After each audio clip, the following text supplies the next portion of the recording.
Alors aujourd'hui, dans ce bac-là, je trouve qu'il y a beaucoup trop de verre. Il y en a des très très petits, il y en a des plus gros.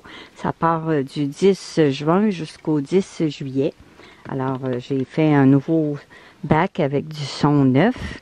J'ai mis environ 2 cm de son de blé. Et puis j'ai transféré des plus gros verres. Et puis j'ai reporté la date pour savoir les verres, ils ont quel âge. Alors aujourd'hui, on est le 24 octobre 2022. Je suis dans mon élevage de vers de farine que je veux agrandir encore plus, faire un multiplier. Alors j'ai beaucoup plus d'espace. Et puis là, j'ai enlevé des gros verres, ce que j'ai trouvé qui était le plus gros. Je vais les mesurer, voir combien de centimètres que ça mesure. Alors ici, j'ai un bac avec des nouveaux ténébrions. Et puis ça, c'est toutes des bacs. Il y en a un autre au fond là. C'est des bacs avec toutes des vers qui sont en croissance. Il y en a quelques-uns là, déjà qui se transforment en nymphes. J'ai un bac ici avec des nymphes. Et puis j'ai un autre petit bac ici en expérience parce que c'était des plus gros ténébrions. Et puis, j'ai mes plus petits que j'ai enlevés dans un des derniers montages. À peine si on voit que ça bouge, on voit presque pas à l'œil nu. Alors, je commence à être bien installée, une grande place. Puis, je vais pouvoir aussi en rajouter ici avec un tapis chauffant. Alors, je vais augmenter beaucoup ma production de vers de farine pour accommoder les gens qui vont désirer se partir un petit élevage, soit pour nourrir les poules, soit pour déguster soi-même, parce que c'est quand même agréable au goût. On ne peut pas dire que c'est pas bon, même si on s'imagine que c'est des insectes, mais c'est quand même très nutritif aussi, avec beaucoup de protéines. Et puis, je pense bien que on s'en va pas mal vers la dégustation d'insectes, même ici au Québec, au Canada. Là, j'ai enlevé les gros verres, un par un à la main. J'essayais d'en trouver un qui était vraiment très long. Je me dis, ils sont pas très très gros et puis ils deviennent rapidement des nymphes. Alors, je voulais mesurer quelle longueur les plus longs. Et je pense que c'est peut-être comme 2 cm et demi. Il n'y en a pas beaucoup de 3 cm. Lui, il a l'air assez long. Ça bouge, ça bouge. Bon, 4, arrête de bouger un petit peu, là. Il n'y en a pas beaucoup des plus longs, hein. Alors, à 2 cm et demi, ça fait même pas 1 pouce, hein. Et pas loin d'un pouce. Ouais, quand ils ont 1 pouce, ils sont comme déjà en maturité. Ils deviennent des nymphes assez rapidement. Alors, c'est difficile d'avoir des vers assez longs. Celui-là, il a l'air un petit peu plus long.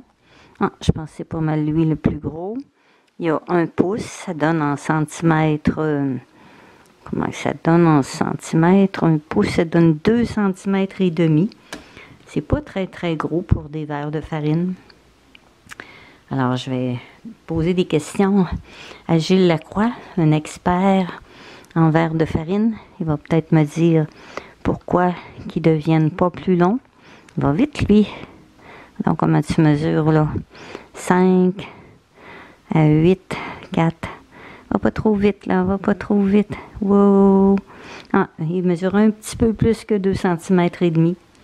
Alors, c'est vraiment pas des gros vers.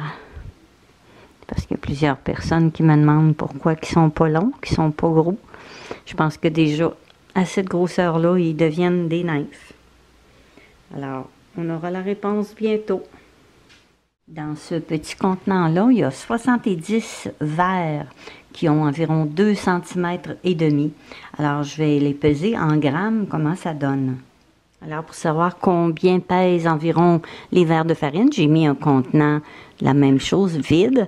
Et puis là, je vais remplacer avec le contenant où il y a 70 verres. Alors, ça donne pour 70 verres presque, ça c'est 9 grammes, 0,9. Alors, c'est presque 10 grammes pour 70 verres. Si j'en enlève un, ça fait 9,8. J'en enlève un autre, ça fait 9,7. 9,5. Il y en a qui sont plus gros. 9,3. 9,2.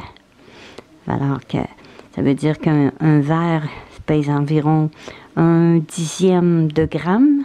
On appelle ça 1/10 de gramme. Là, j'en ai 5 dans ça. Je rajoute. Fait que 9,9. Alors, quand on ne veut pas calculer, compter nécessairement les verres, bien, en les pesant, puis d'après la grosseur, on peut savoir à peu près combien il y en a.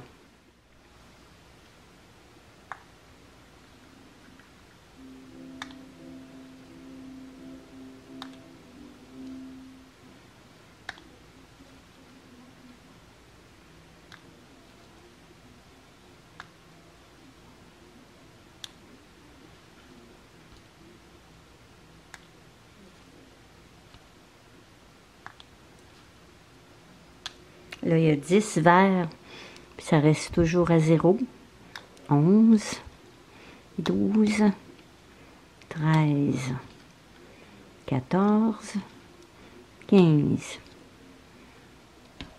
16, 17, 18, 19, 20, 21, 22, 23, 24, 25, 26, 27, 28, 29, 30, 31, 32, 33,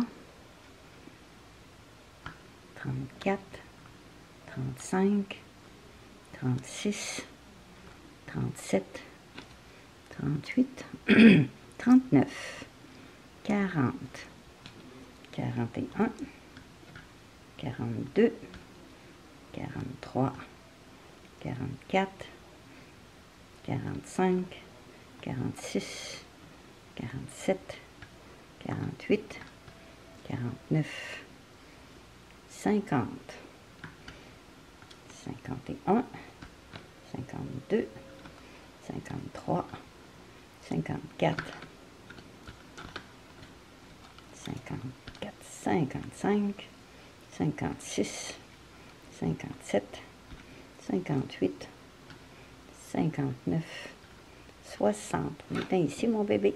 60, 61, 62, 63, 64, 65, 66, 67, 68, 69. J'ai dû en prendre 2 en même temps.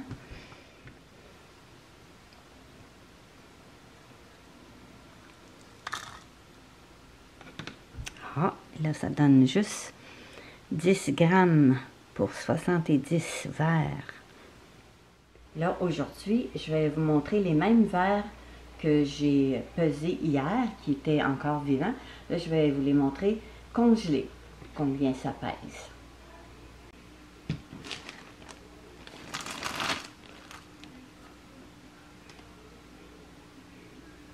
Alors, ils ont le même poids qu'hier, 10 grammes pour 70 verres.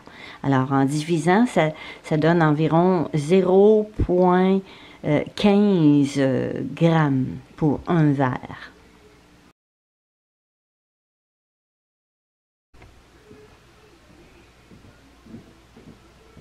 Dans l'expérience que je viens de faire avec des verres vivants puis des verres congelés, il y a quelque chose qui m'a frappé. C'est que quand j'ai mis les verres dans le congélateur, dans un petit sac de plastique, c'était tous des verres. Fait que le temps qu'ils se congèlent, qu'ils deviennent vraiment congelés, ça veut dire qu'ils ont un verre qui s'est transformé en nymphe. Parce que quand je les ai dégelés, je dis, ah, il y a une nymphe bien tout petite, Mais vous avez vu dans la dernière vidéo, il y avait une nymphe. Je trouve ça vraiment bizarre qu'elle ait le temps de se transformer dans le congélateur. Un phénomène extraterrestre.